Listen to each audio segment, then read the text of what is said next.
Hi everyone, Zachary Lui here from Toronto Qigong. Today I'd like to talk to you about what the meridians are. The meridians can be viewed as energy highways throughout the whole body which help the function of the body and distribute qi, blood, and body fluids. I would also view the meridians as, say, energetic distribution networks throughout the whole body, or as rivers that flow the qi or that life force throughout the body. Now, when we break down the meridians, they have a function. The functions are actually correlated to the physical organs, and there are 12 meridians, and this would relate in Chinese medicine to your 12 organs. The 12 organs, solid organs first, empty organs second, are the heart, small intestine, kidneys, bladder, liver, gallbladder, spleen, stomach, lung, large intestine, pericardium, and triple energizer or triple burner.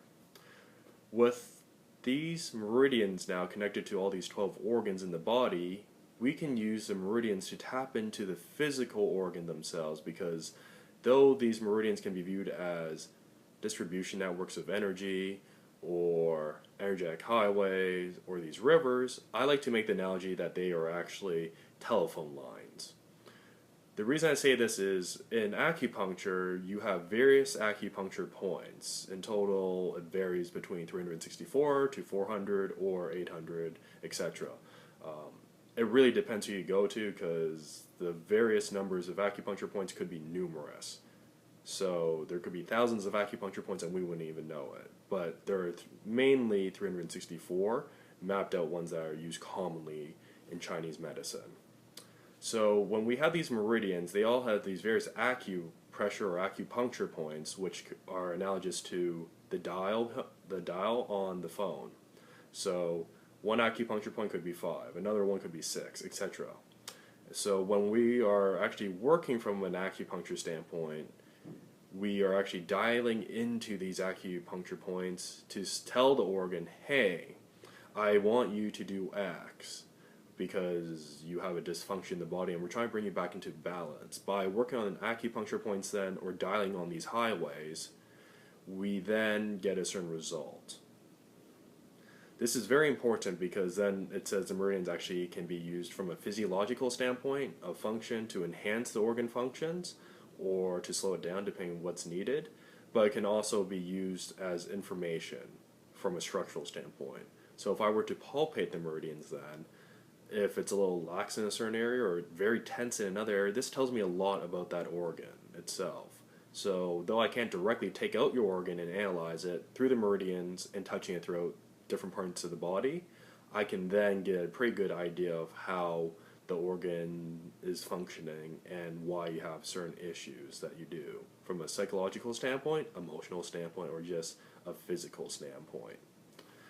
So with that understanding now that they are more or less information maps, we can really get into a lot of things from a Qigong standpoint, because Qigong is mainly focused in terms of visualization, breathing, and posture.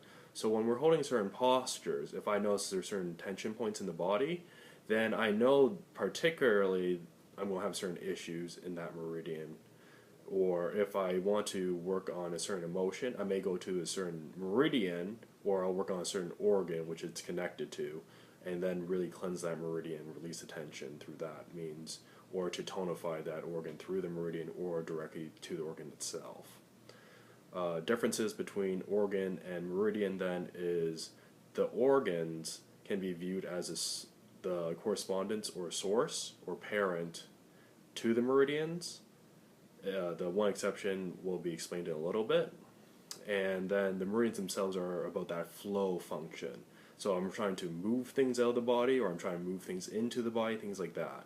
But if I want a direct health correlation at the end standpoint, I may directly want to work on the organ, but most of the time I can do that through the meridians.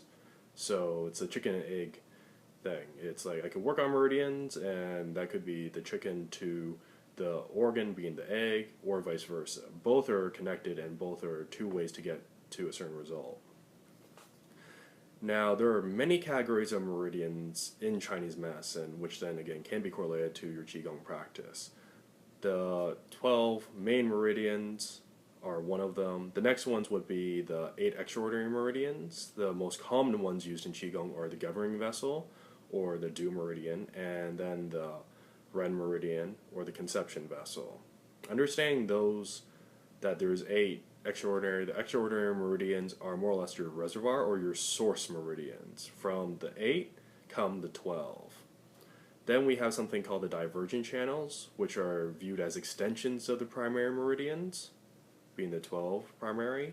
And then we have something called the Muscle and Sinew Channels, which are then, again, extensions of the 12 main meridians, but in terms of your tendons and actual muscles, so you could physically palpate the tension and things like that. And then lastly, we have something called the low connecting meridians, which can be viewed as a waiting room for things such as, say you get sick and it sort of stays with you. It traps what we call the pathogen in the body, or it could trap emotions, or trap certain deficiencies in the body that you just don't want to deal with. So they are your storage areas so you can take care of them later. So they're kind of the fascia, or the things that connect all the meridians together, and you can always go back to them. If you don't want to face certain issues in your life, it goes to the low meridians. So from Qigong then, we are actually working with all these types of meridians. And when we do a slow movement, for example, I am working on every single meridian from a certain point because I'm moving everything. I may not be getting to the energetic context of it in terms of I may be not connecting through visualization things, but if I'm physically moving at some point, I'm still working with meridians on some level. That would probably be more tendomuscular, but then that still has an impact through the main meridians, the low connecting, and the divergent.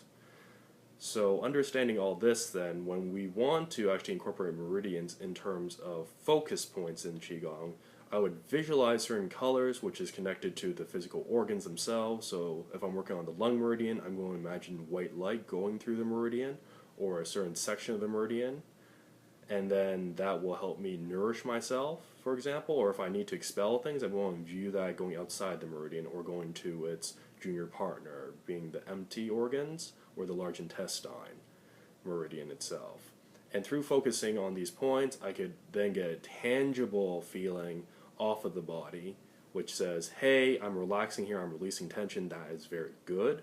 Or I'm tensing up here while I'm doing a stretch. This is all information that we can use in our Qigong practice from the meridians to help ourselves later.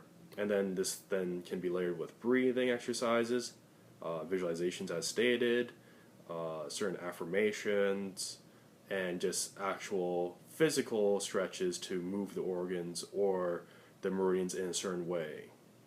With all that said, the meridians, again, are mostly focused on that flow state or that flow and movement of the organs and Qi, because Qi, and in Qigong we're trying to flow and cycle the energy or that life force throughout the body. So by understanding meridians then, even just looking at a brief map of it will give us a better understanding how to move certain things, which then gives us a better understanding how to move certain things in our life as a metaphor.